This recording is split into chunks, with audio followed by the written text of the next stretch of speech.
have already opened gyms in the state of Florida and then have their headquarters here. They have now announced plans to open 100 health clubs across the state of Florida. So it's exciting.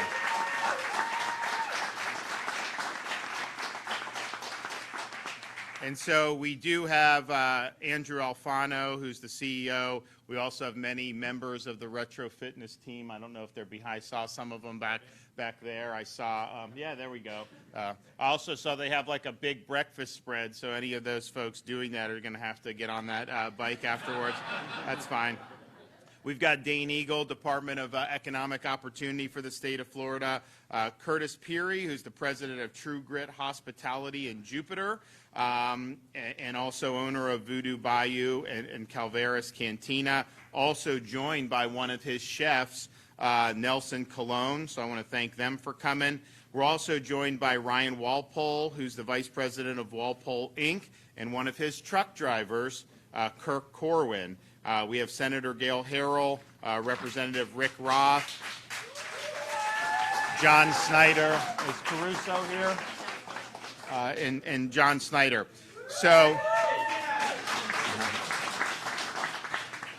we're here to make a couple announcements about Florida's progress. Obviously, we've led the way in protecting people's jobs and businesses and kids' education over the last 2 years.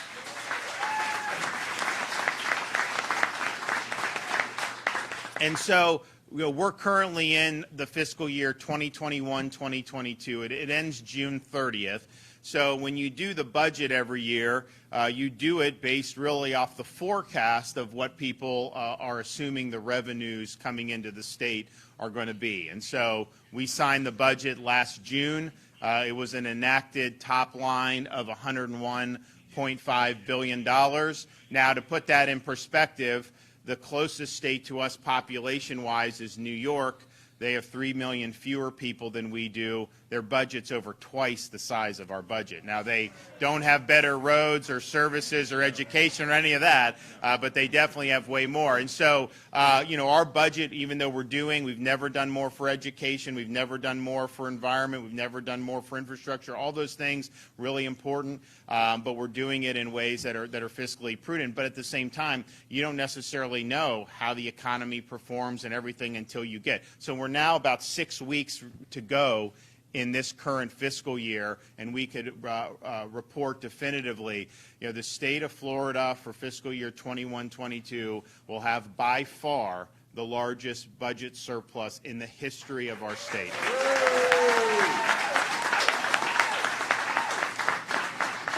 And you can kind of see, like, when I became governor, and then we've gone up every year.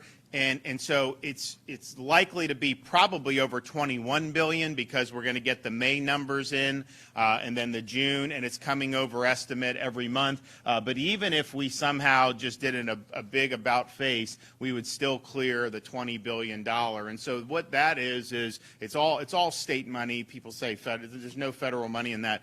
It is mostly just unallocated general revenue. It does include over $3 billion for our rainy day fund.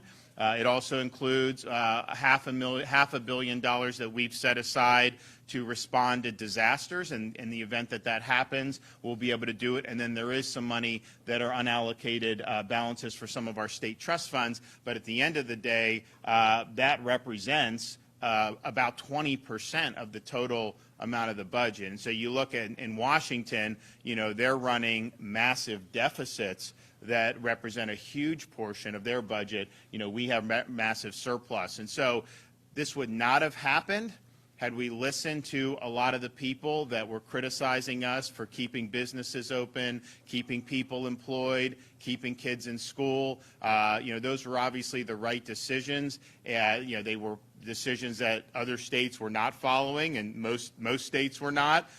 Certainly Fauci did not want to see this happen. But, you got to do what's right. And so now we're in a situation where, we've never had a stronger fiscal position in the state's history.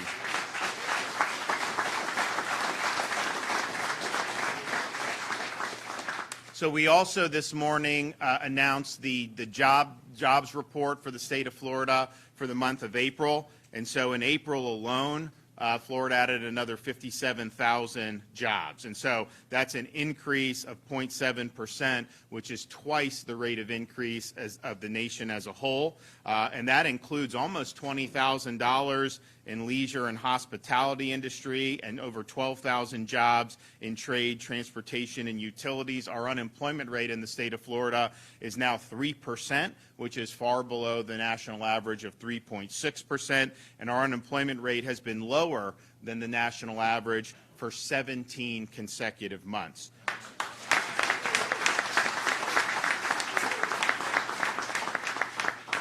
Employers in Florida have now 24 consecutive months where we've had private sector job growth, and our private sector growth has exceeded the nation's for over a year. And I think even, somewhat more importantly, if you look at some of the dislocations we see in other parts of the country and even around the world, our labor force grew by 30,000 people. The nation as a whole lost 363,000 people from the workforce. And so as your workforce is expanding and your unemployment rate is dropping, that's when you know that you have a lot of opportunities. If the workforce expands or contracts like it did nationally, you could have a decline in the unemployment. It doesn't necessarily mean that you're adding a robust amount of jobs. And so even as we were seeing the unemployment rate drop, that was as the labor force was growing in the state of Florida, and that's what you want to see. Now, some of what's powering this is leisure and hospitality. And when COVID hit, people were saying Florida was going to end up suffering. Florida and Hawaii were going to be the two states that had the most significant economic damage because we were such a tourism-based state. And you had international travel ground to a halt. There were a lot of things that were far beyond our control. But I think what we did by setting the course to be a free state, the people that wanted to travel, there's really only one main option to do Florida. People had to come. I mean, there was really...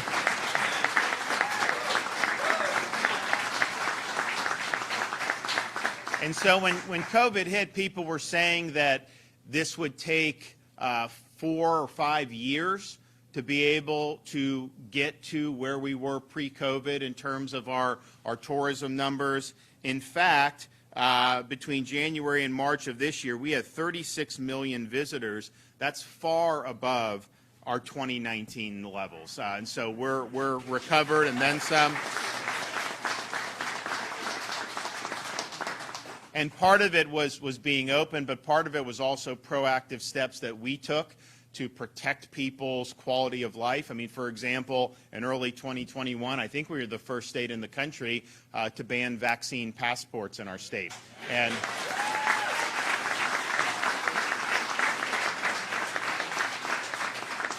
I remember at the time some people said, well, wait a minute, if a business wants to if a hotel wants passports, they're private, they should be able to do it, and that's not actually the way to look at it. First of all, I care about the freedom of the individual to participate in society more than I care about corporate freedom. But two,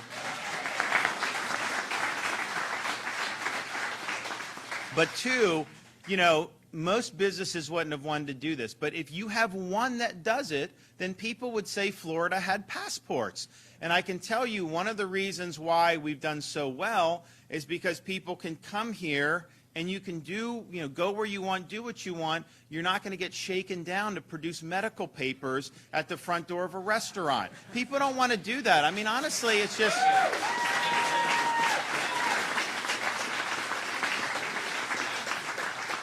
And I think the proof in the pudding on this is our market share of overseas travelers. And so in pre-COVID, we had about 24% of the overseas market would come to Florida, which was significant. We were not number one. New York was higher than us. Well, now we are now registering almost 45% of the market share for overseas travelers.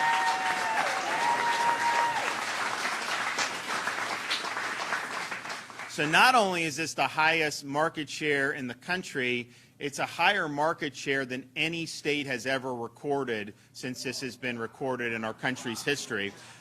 We are over 10 percentage points higher than the previous record. So in 2011, New York had 34.1% of market share. So we're over 10 points higher than that previous record, and we're now over 20 points higher than the number 2 state for 2021, which was New York at 22%. And so I think that shows these foreign travelers, okay, where are they going? They're overwhelmingly wanting to come and vacation in Florida. And so we're proud of that. And it means, yes, it means part of that with the tourism, businesses being open, the job numbers, all that. But it's also meaning you have so many people throughout our state that can put food on the table. And if our industry, if we had Fauci'd the tourism industry in Florida, you would have had so many people that would have been not even able to provide. And it would have been very difficult to dig out of a really deep hole. It kind of builds on itself. And so we really stepped up and have helped a lot of folks. And you see us compared to the nation as a whole, you know, it really speaks for itself in terms of what we've been able to do. Now, this is important in and of itself. These are people's livelihoods. These are people's businesses, and we've stood by them. But it's also positioned us better to be able to protect Floridians against what very well may be a recession induced by the Biden administration. And if you think about what's happened since he became president, he's indulged in a series of policy errors that have hurt our economy and made life more difficult for the average American and the average Floridian. They have an energy policy that is deliberately trying to suppress production here in the United States, even though they inherited a country that was energy independent for the first time in an awful long time. And so you're working to reduce supply, you're canceling leases, you're making it more difficult for folks to produce domestically. Now you will go and want to buy from Maduro, because I guess you'll say that only American oil and gas is global warming, but Maduro's is somehow not. I don't know how that makes any sense, but that's the mindset. And so it's a deliberate attempt to make prices higher. And you actually have people testifying in front of Congress saying, you know, is this a problem with the high prices? And they garble their words. And the reason is they want higher prices, because their view is you need to be punished for using this carbon, and you need to just go out and buy an electric car.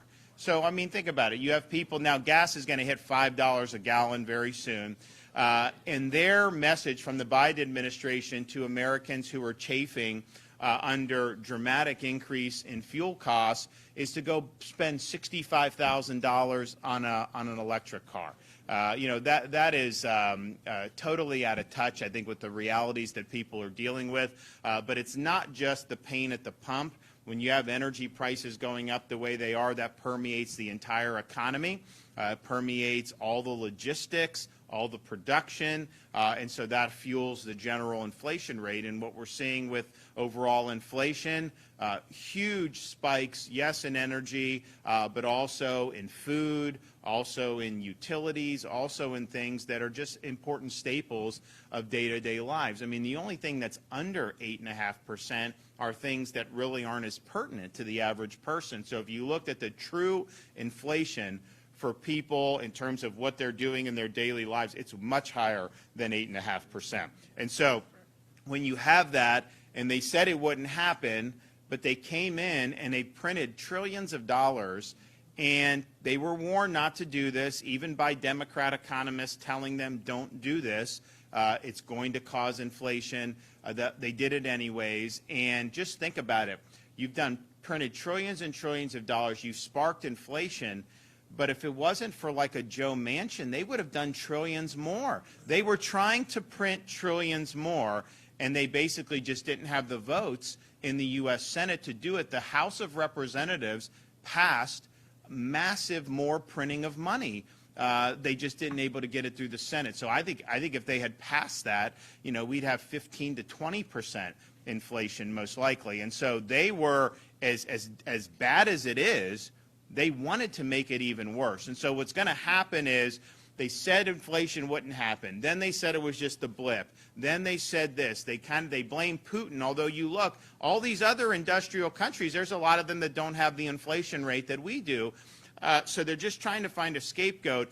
But I think what's going to happen, you're seeing interest rates go up. You're going to probably continue to see that. That's going to put a downward pressure on the growth of the economy, and you very well could end up seeing this country plunged into a recession. And so I hope that doesn't happen, but I think our job in here in the state of Florida is to make sure that we're positioned to deal with some of these things that are beyond our control and protect Floridians as best we can. So yes, we can't control what Washington's doing. We can't control a lot of these policies that have been very destructive. But when you have those types of reserves, fiscal reserves, if we did have a slowdown and our revenue came in less, I don't have to change anything. We do education, all the stuff we're doing, you just take some of that and you plug the holes wherever you have it. So we'll be able to be, from a state's perspective and our fiscal and budget, we're going to be in great shape regardless, and we're ready.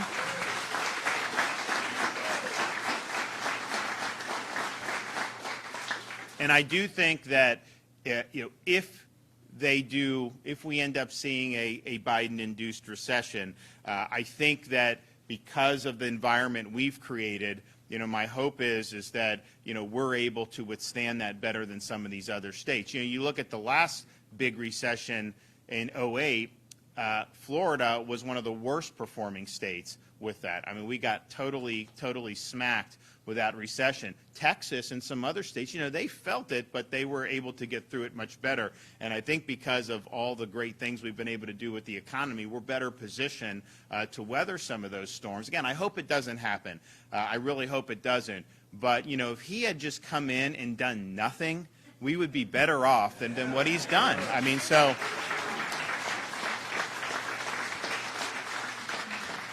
And I do think if you see the gas prices, you had a little bit of a dip in April. I think it got down. I mean, in some parts of Florida, I saw it as low as 410. You can't even come close to that now, 3-4 weeks later. And part of it, China locked down Shanghai, so they weren't consuming as much, and so that had an impact. And so now you're in a situation where you see this rising again. And I think here in Florida, it's gone up. And there's a lot of states in the West Coast, they're all over $5 a gallon. And they've been that way really for many, many weeks. And so it's heading that way across the country. And we're not even at summer driving season yet. I mean, you're going to have Memorial Day coming up here in a little bit, and then during the summer. And so without them reversing course, I mean, you're looking at probably the norm for the next many months to probably be $5 a gallon. And that's going to have a huge impact on a lot of people's family budgets. And so we're happy that we're doing it right in Florida. We're making the good decisions. The results are obviously very positive, but we're mindful about these storms brewing on the horizon out of Washington, D.C. And we're prepared from a budget perspective, and also we're really hopeful that that we can get through this without having any more of these major policy miscalculations, because they've been very costly to a lot of people, and they're likely to continue snowballing from here without them reevaluating. Okay, we're going to hear from some folks here. So first we'll hear from our CEO of Retro Fitness. Come on, Andrew. Thank you very much.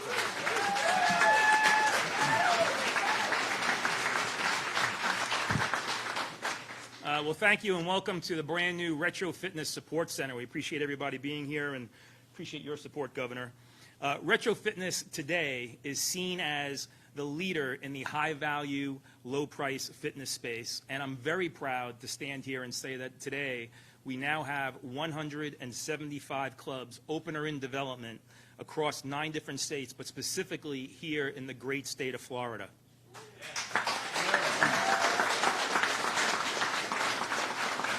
A little bit about Retro Fitness. We offer our members high-value exercise, health, and fitness at very affordable prices. But why we're here today and from a business perspective, it's really important to note Retro Fitness is a 100% franchise organization. Said differently, every one of our clubs, very different than the 2,000 club big box chains that you might see out there. every one of our clubs is individually owned and operated by a single franchisee. When we come to a town in Florida, we not only build a community inside the four walls of our clubs, we truly become a fabric of the community outside of the four walls of the clubs. And there's no greater example of this than Ed Gerardo. Ed, who's right over here. Ed Gerardo is one of our newest franchisees. Great example, Ed lives in Wellington. He's your friend, he's your neighbor, happens to be a great guy, which helps. He is also the newest owner of Retro Fitness in Wellington, and will be open in a couple of weeks. So Ed, congratulations in advance of your opening. Please pay him a visit if you're in that area.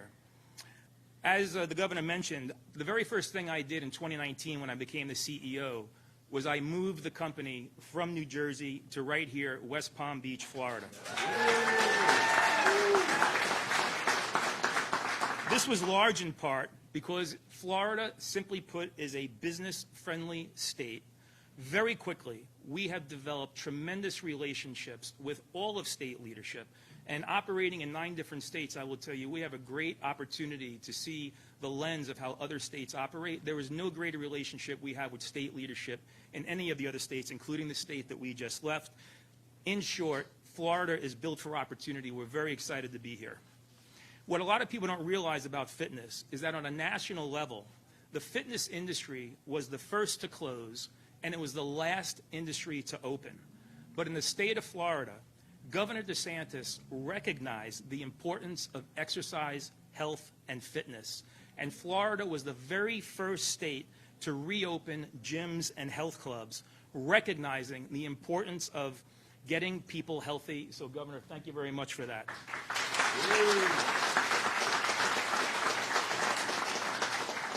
And because of the governor and because of state policies, I will share that not only do we survive the pandemic, Retro Fitness is coming out of the pandemic thriving and in growth mode.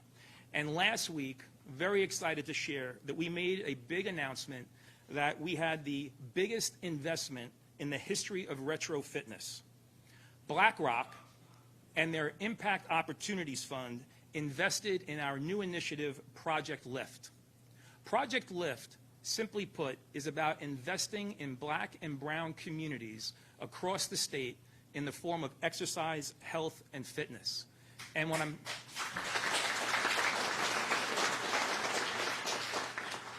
now, as CEO and working in partnership with these investors, we had an opportunity to invest that capital anywhere.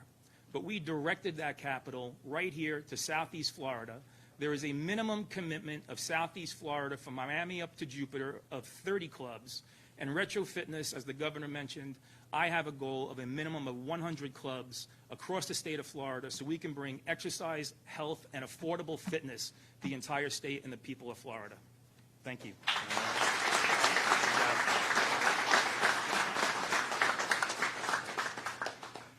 Yeah, you know, I never understood with these, quote, experts with a respiratory virus that is not nearly as lethal for young people or people that are in really good shape, that you would want to not have gyms open. I mean, I just, you know, so this data is coming in, and I'm like, you know what? The best thing you can do is go to the gym. If you go to the gym, you're going to be fine if you stay in shape. And yet their message was, particularly those first few months of COVID, was sit on your couch to eat takeout and watch Netflix all day. I mean, that's not a good message for health. So we were happy that we were, protecting these folks. And I remember, you would have Fauci, all these people criticizing Florida because we had gyms open and all this other stuff. But you know what? That was the right decision from a health perspective. And health is more than just avoiding one specific pathogen. I mean, you got to stay healthy for a variety of reasons. And I think you've seen some of the other health indicators really go in the bad direction, particularly in other states, because they were basically told this was the only thing, this one respiratory virus was the only thing that matters. And you've seen excess mortality, particularly in lockdown states, of non-COVID excess deaths and I think it's a combination of a lot of these really bad policies. And so we think it was essential. I remember very early on, I'm saying, don't just stay in your house, go for walks, they were like, oh, DeSantis is, be so dangerous that he wants people to get out of the house and play golf or go to the beach and all that. But I mean, that was the right thing to do, and we're happy to have led on that.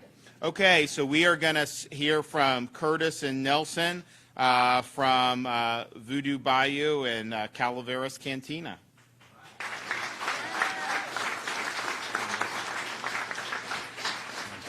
It's an honor to be here today. We have a really interesting story. We opened our second restaurant location 1 week before the shutdown. If you can imagine putting your life savings in, spending a year developing something, putting it all on the line, and then 1 week later, you hire 120 employees, train them, get ready to open, and all of a sudden you get shut down. So it was a time of extreme uncertainty. We pivoted, did takeout, to-go drinks, did everything we could to stay alive. And during that time, Nelson, one of my line chefs, he would show up every single day,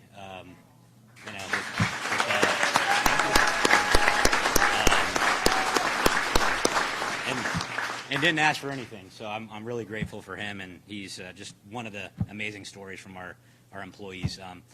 But anyway, two months later, due to the governor, we were allowed to reopen. And since then, it's been an amazing story. We've actually opened another restaurant after that. And right now we have 360 employees. We're opening another Voodoo Bayou in Fort Lauderdale on Los Olas Boulevard, and adding another 120 employees there.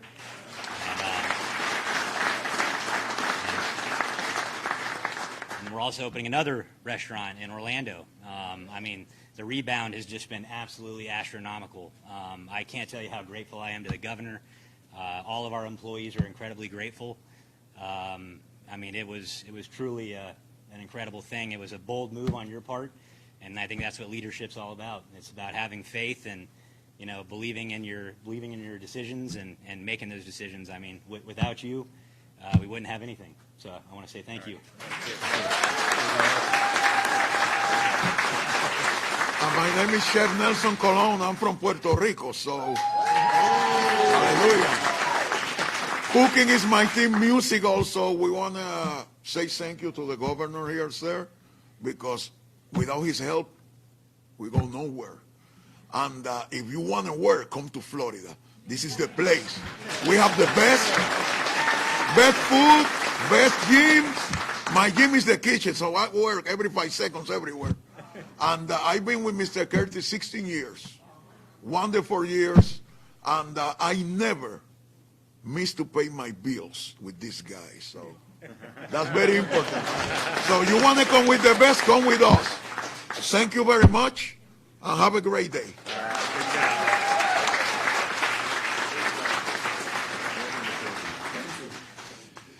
We're really proud of really working with the restaurant industry. They were targeted by people like Fauci. They were just supposed to be closed forever. I mean, that's just not. And so our view was, everyone has a right to work. The chefs, the servers, all these folks. The businesses have a right to be open, and then you as an individual can choose to go or not to go as you deem appropriate. And so if that is something that you believe is very risky environment, then by all means, make whatever decision's best for you, but to kneecap them and not let them do. So we were able to really make sure to clear the way from them, and it wasn't really the state in terms of what we were, but it was like making sure local governments couldn't shut them down. I mean, that was really the key thing, to say you can't shut them down on a local level. And so that gave, I know, a lot of people an ability to get in business, hire a lot of people, get people back to work. But then also the number of new restaurants that have started there's no place that's doing better for restaurants than the state of Florida. It's just a really good place to be for it. There's a lot of demand, and they know that they have the ability to do it. And so we were, really happy. I remember we did an event summer of 2020 close by at Okeechobee Steakhouse. And, because you had all these people saying, you can't have restaurants open, all this other stuff. And you know what? Listen to the bartender, listen to the butcher, listen to all these people. what would happen if they weren't able to have a job or come to work. And a lot of people didn't care about that, but we cared about it, and we wanted to make sure that they were able to put food on the table for their families. And so we were proud of standing with that industry, and we're also proud to just see how it's blossomed in the state of Florida over the last 2 years in particular. We're also proud of what we've been able to do to protect people's jobs from COVID vax mandates. And you had a number of people.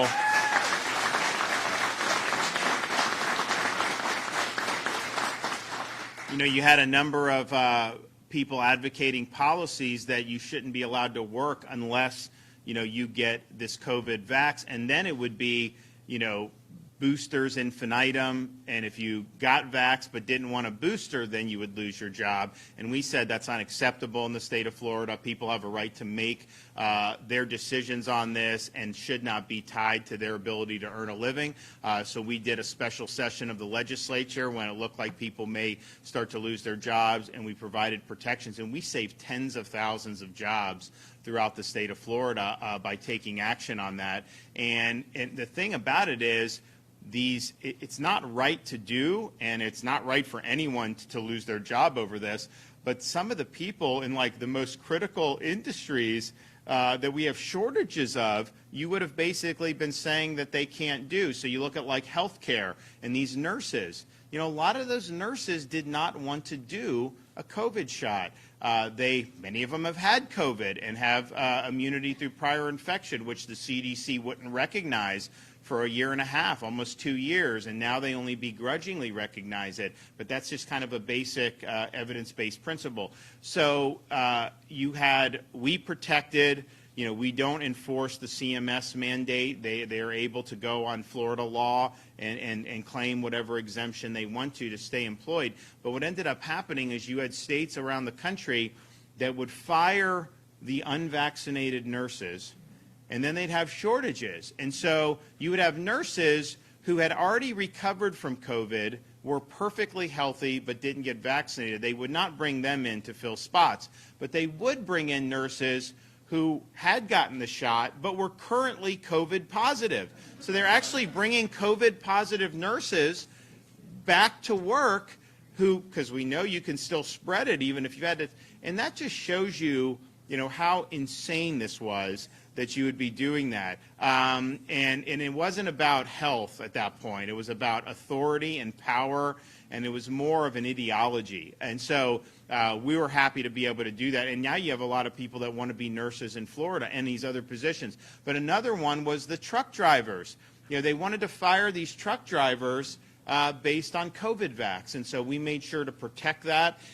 You lose even 5% of your truck drivers. Do you think that's going to help the supply chain problems that we're seeing? I mean, people can't get the materials that they need because of all the nonsense that's happened throughout this country and even throughout the world. So we were happy to be able to do that and protect the jobs of a number of people. So we have one of the truck drivers with us here today with Walpole, Kirk Corwin. How y'all doing? Thank you. Very important to truck drivers we're kind of like nomads, and to be told everything we need to do is kind of hard for us. Me personally, I couldn't take the vaccine, so I would have lost my job. And also, I was injured for a long time, got back to work, or trying to get back to work. The state actually gave me $5,000 to go to truck driving school, was able to get a job, pay off all my bills, and now I've been working for Walpole for 10 months. I have savings. I have more money now than I've had over the last 7 years. So. Thank you very much. Okay, our Department of Economic Opportunity Secretary, Dane Eagle.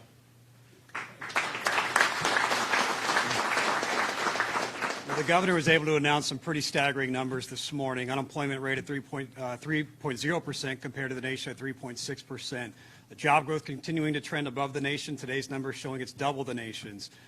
Workforce growth continuing to trend above the nation. We're growing while the nation's shrinking. But if the proof isn't in the numbers, it's in the stories you just heard here today. people finding sanctuary and working in Florida and finding economic freedom, and that's incredible. Folks are leaving New Jersey, New York, California in droves. We are the #1 state for net migration in the entire United States. It's thanks to Governor DeSantis' policies.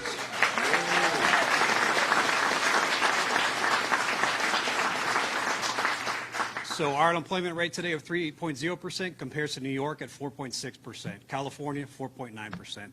That is staggering. That's incredible. But if you put Florida alone on an island, you compare us to other countries, pre-pandemic, we were the 17th largest economy in the entire world. Now, that's incredible. However,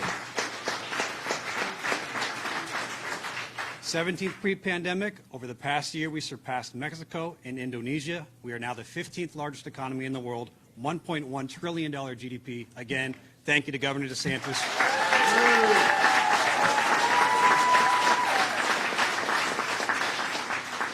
With the governor at the helm, Florida's going to continue to lead in economic growth. Thank you, Governor. All right.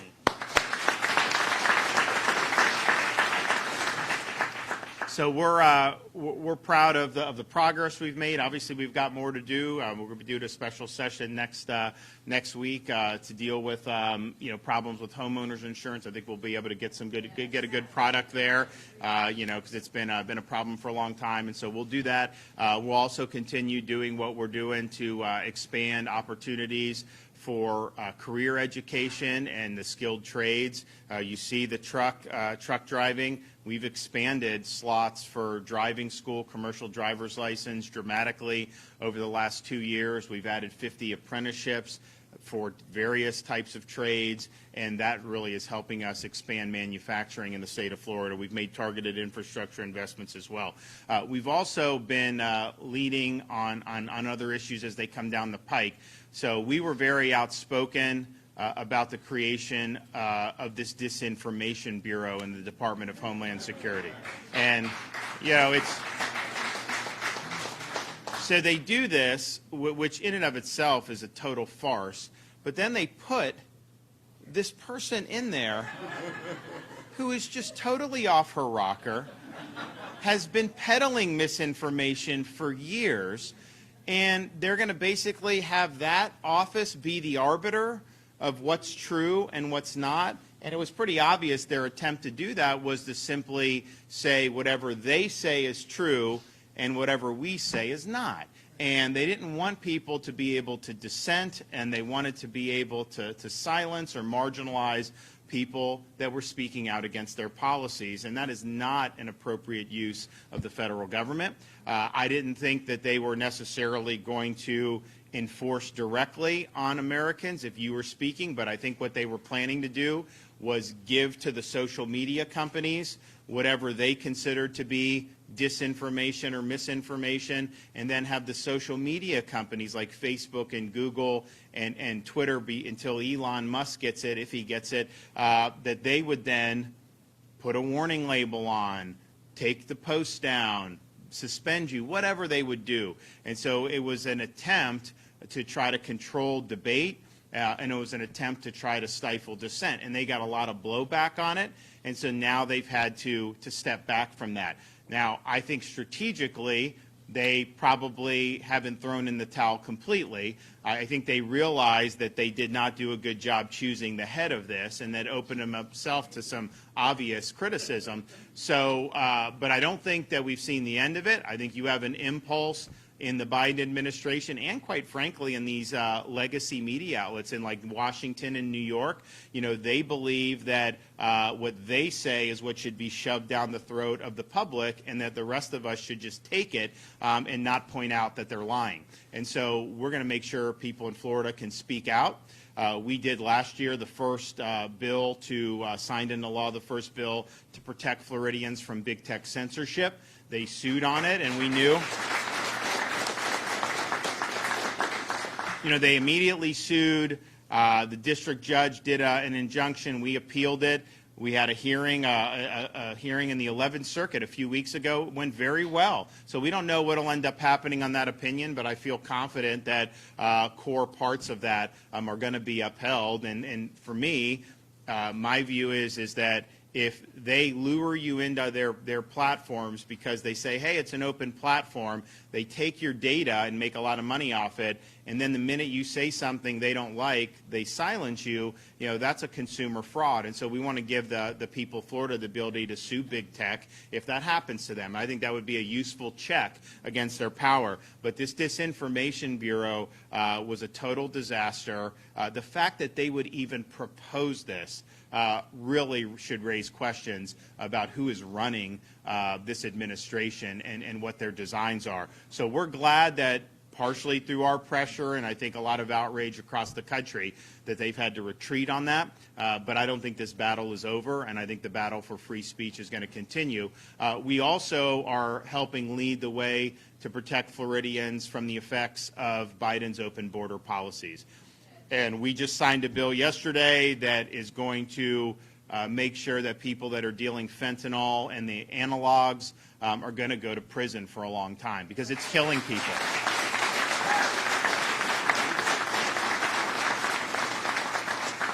And if you look at what's happened since January of 2021, over 2 million people illegally coming across the southern border. You've had huge amounts of sex trafficking and human trafficking, and you've never had more fentanyl coming across the border than you've had. And 90% of all the fentanyl in our country comes from the southern border. China's making most of it, but it all ends up being brought in through that southern border. And so Biden's policy is basically to let it rip and to let them bring in all this fentanyl. And so the result of that in 2021, the #1 cause of death for people 18 to 45 was fentanyl overdose. So this is having a devastating impact on a lot of individuals and families throughout our country, and including here in the state of Florida. And so what we did is kind of one step. We've got a bill that we're going to be signing that's going to penalize any of these contractors that are dumping any illegal aliens into the state of Florida from the southern border. And then we do have money for relocation to Delaware and other states. So we're going to...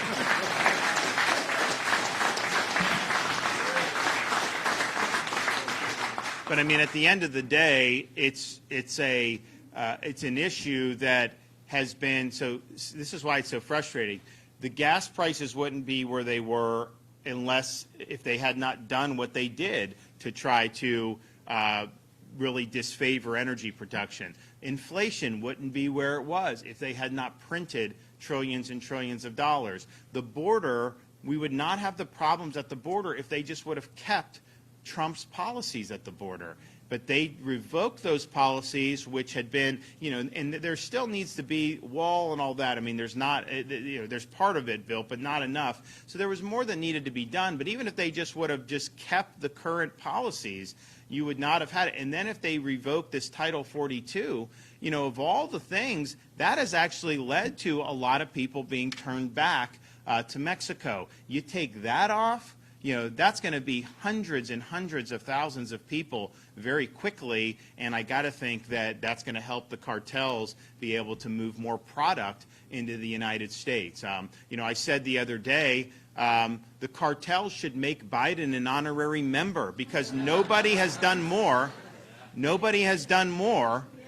to help them than Biden and his policies. And so these are really significant. I mean, first of all, a country that can't even control its own borders is a joke. And it's just a basic attribute of sovereignty that you're able to determine who's coming and who's not. And that's whether there was a lot of drugs or no drugs. It's just a principle that we control who comes in and who doesn't, and they're not following the law, and he's not satisfying his oath of office to take care that the laws are faithfully executed. So, that's a really, really significant thing. But then all the negative impacts that we're seeing, and, you see it everywhere. We see it in Florida. People act like, oh, you're not a border state. A lot of the people coming across are trying to get to Florida. And a lot of the people coming across are from all over the world. I mean, you got people from the Middle East, you got people from the Caribbean, you got people from all over.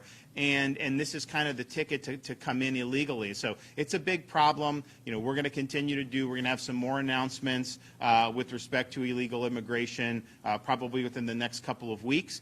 We look forward to being able to do that. But in the meantime, part of the reason we're able to get a little money in next year's budget, which I'll probably, have done in sometime in June. We'll get access to that. That's part of the reason we're able to do that, because we've managed it well. The economy in Florida is a place people have confidence in terms of investing. There's a lot of jobs available for people. So we're fighting against all the D.C. headwinds, but I think we're doing a better job than just about any state out there. All right. Thanks, guys. Thank you.